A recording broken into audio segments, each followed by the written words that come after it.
Fatos geradores de horas extras. O que eu tenho que me lembrar de possíveis fatos geradores de horas extraordinárias? Lembrando que, quando falamos em horas extraordinárias, por força constitucional, as horas extraordinárias são pagas com acréscimo de, no mínimo, 50%. E lembrando que, quando eu tenho horas extras e aquelas horas extraordinárias são pagas de forma habitual, hora extra paga de forma habitual tem, então, natureza salarial. E se tem natureza salarial, o que eu tenho que pedir? Eu tenho que pedir os chamados reflexos, né?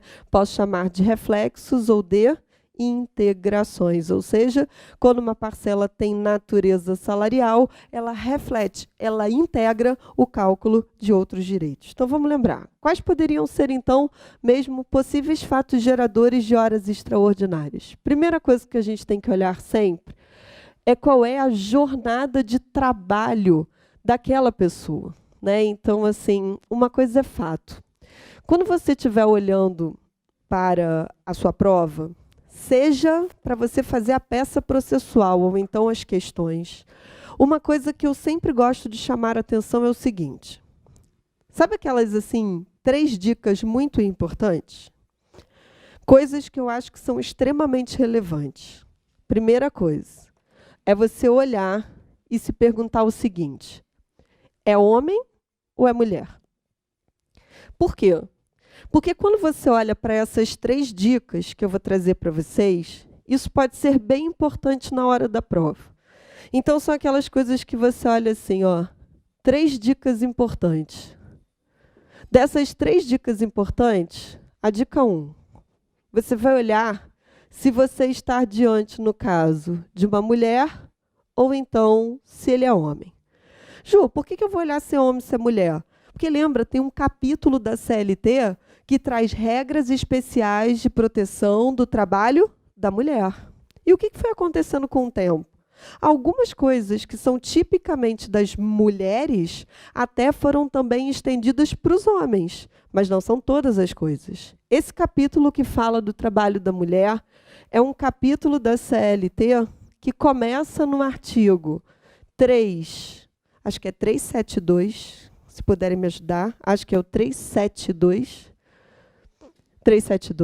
e vai do 372 ao 401 da CLT. Então, assim, tem um capítulo que fala do trabalho da mulher. Então, como tem um capítulo que fala do trabalho da mulher, o que vai acontecer? De repente, pelo fato dela ser mulher, pode ter alguma coisa diferenciada na questão, na peça. Lembrando que dentro do capítulo do trabalho da mulher, coisas que inicialmente eram só para as mulheres, tipo por estar no capítulo, também passaram a ser estendidas para os homens. Por exemplo, o 373A da CLT, ele fala que é vedado revista íntima. E a revista íntima é vedada tanto para as mulheres como também para os homens, apesar de estar no capítulo da mulher. O artigo 392, 392A, 392B, 392C, está lá naquela parte que fala do quê? Ele vai lá e trabalha com licença maternidade, que inicialmente só para mulheres e depois também passou a ser extensível também para quê? Para mulheres empregadas ou empregados, nas hipóteses lá trabalhadas. Outra dica para vocês, veja a idade da pessoa. Por que é muito importante você olhar a idade, que é a segunda dica? Porque quando você olha para a idade, você pode estar diante, por exemplo, de um menor, que tem capítulo próprio na CLT. Você pode estar diante de um idoso e ter uma prioridade no andamento processual. Então, eu tenho que ver, idade não é só porque é menor, pode ser idoso. E a terceira coisa que está ali é você olhar qual é a função que esta pessoa exerce. Por quê? Porque, diante da função que ela exerce, ela pode ter uma série de regras que são especiais. Gente, tem capítulo da CLT que fala de jornadas especiais de trabalho. Nós temos leis isoladas que vêm trazendo jornadas especiais. Então, fica a dica para vocês. Falou a função dele? Vai lá. Então, eu tenho que olhar a jornada de trabalho. Se ele tiver um trabalho além da sua jornada, o trabalho além da sua jornada vem trazendo, então, a possibilidade dele ter, então, o quê? Pensar em fato gerador de hora extraordinária. Seja a jornada regra geral, 8 horas diárias e 44 horas semanais, ou então aquela jornada especial que, de repente, ele pode ter. Outra coisa importante. Lembra que a gente tem, na CLT, um artigo que diz que tempo à disposição do empregador, o tempo à disposição do empregador equivale a tempo de serviço prestado.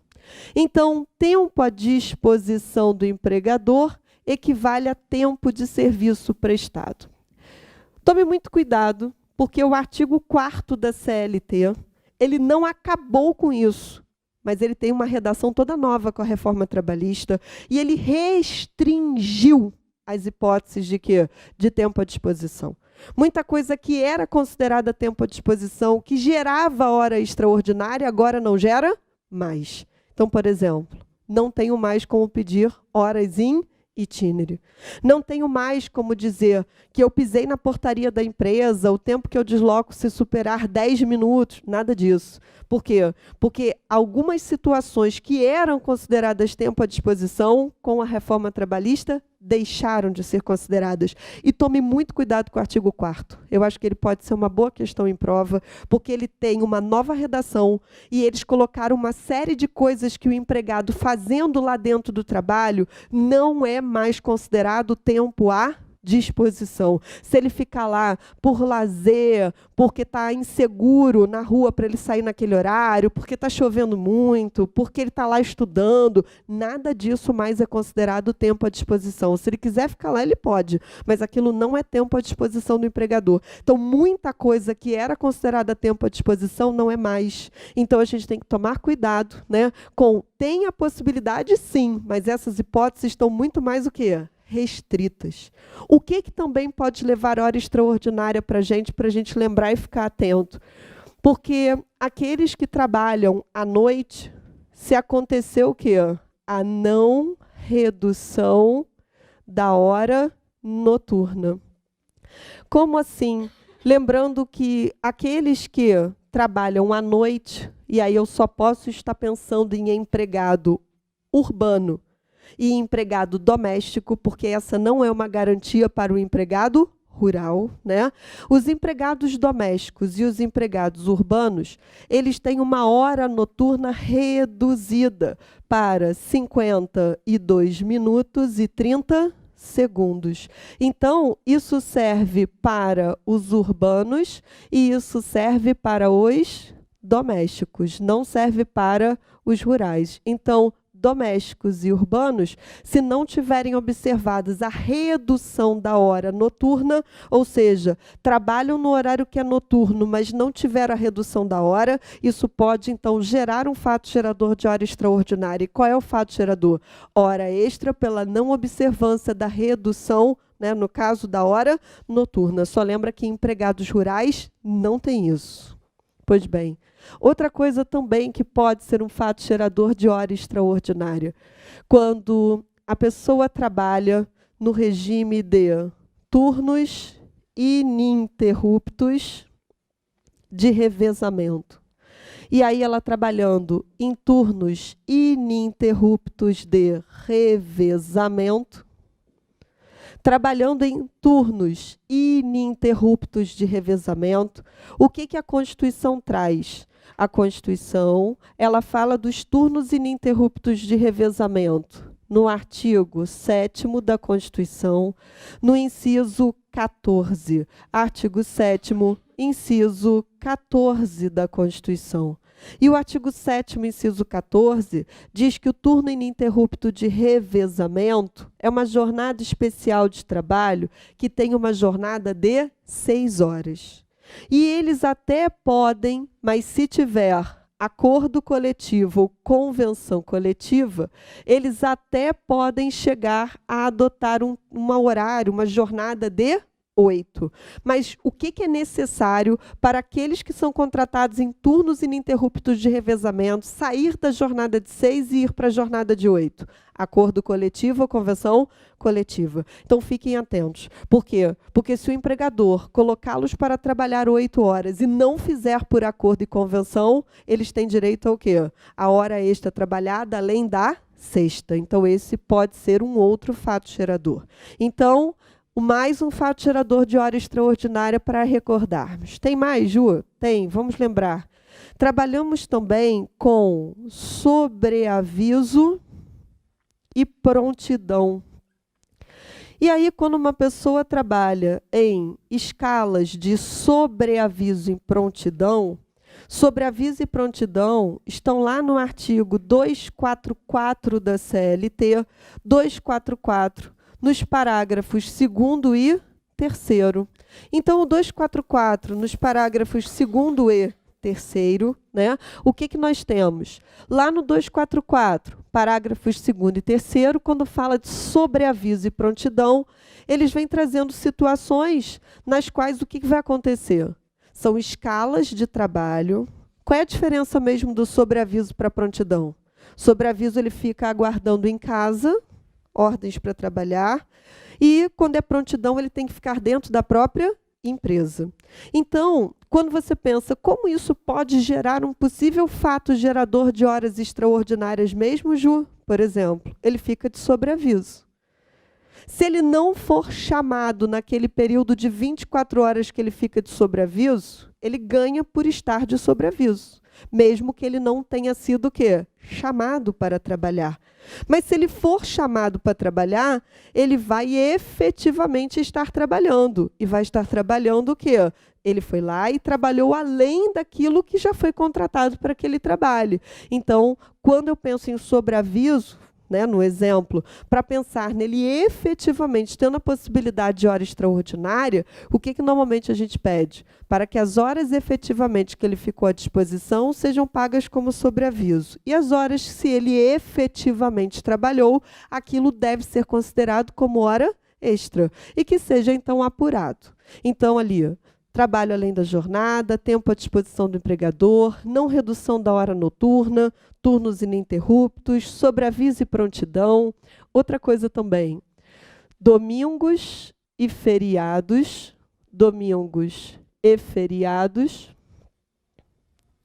trabalhados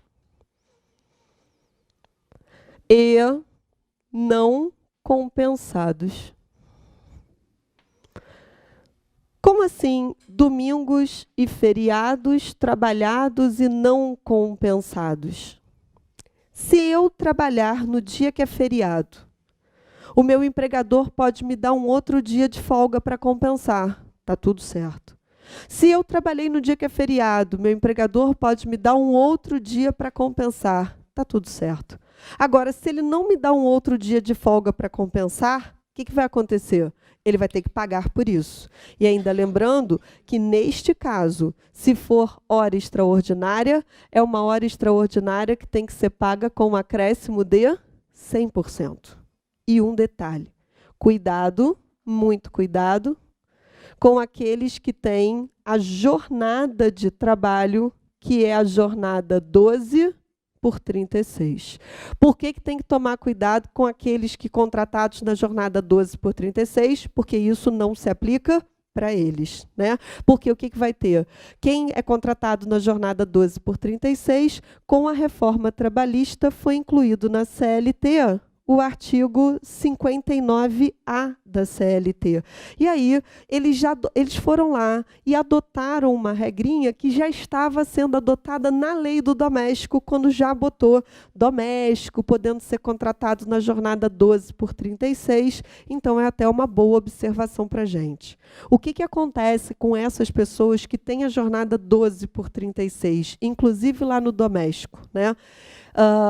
O que se entendia antes da reforma trabalhista, né? Para o doméstico já não tinha, mas aqui na CLT, o que se fazia? Se ele trabalhasse né, na jornada 12 por 36, e calhasse de, na escala dele de trabalho, bater no dia que era feriado, antes da reforma trabalhista, aquele que era empregado regido pela CLT e isso acontecesse, ele tinha direito de ganhar o feriado pago em dobro, ou seja, os 100% pago em dobro. Só que a reforma trabalhista acabou com isso. Então, se ele tiver uma escala 12 por 36, o que diz, tanto lá na lei do doméstico para o doméstico e agora na CLT? Quem aceitou trabalhar na jornada 12 por 36 já está embutido no preço que foi combinado o pagamento de domingos, o pagamento de feriado. Se calhar de, na escala dele, bater no dia que é feriado, bater no dia que é domingo, não há que se falar em pagamento o quê? Dobrado. Então, toma cuidado. Por quê? Porque as pessoas que trabalham na jornada 12 por 36, se calhar de trabalhar em dia que é domingo ou feriado, não recebe em dobro, certo? Inclusive, empregado doméstico, lá também pela lei do doméstico. E a última coisa é lembrar de quando eu tenho uma compensação de jornada, foi pactuado uma compensação da jornada, e aí eu faço, né, um acordo de compensação da jornada e automaticamente faço o acordo de compensação e automaticamente eu não deixo ele compensar efetivamente. Ou seja, o que é compensar a jornada? Não é a gente pactuar que ele vai trabalhar além da jornada, mas ao invés de receber como hora extra, eu compenso com não trabalho em outros dias? Então, você imagina, faço com ele um acordo de compensação, combino com ele que ele não vai receber hora extra, porque em troca ele vai compensar com o não trabalho, e não houve o quê? A compensação. Então, eu faço um acordo de compensação, mas, na verdade, o que aconteceu? Não aconteceu a compensação da jornada. Ora, se eu tinha que compensar e não compensei, qual vai ser a consequência? Pagar como hora extra. Então, seria uma situação em que eu fiz um acordo, mas não compensei efetivamente. Então, se eu trabalhei além da minha jornada e não houve a compensação como foi pactuado, só vai ter um jeito, então, eu vou ter que fazer o quê? Pagar como hora extraordinária.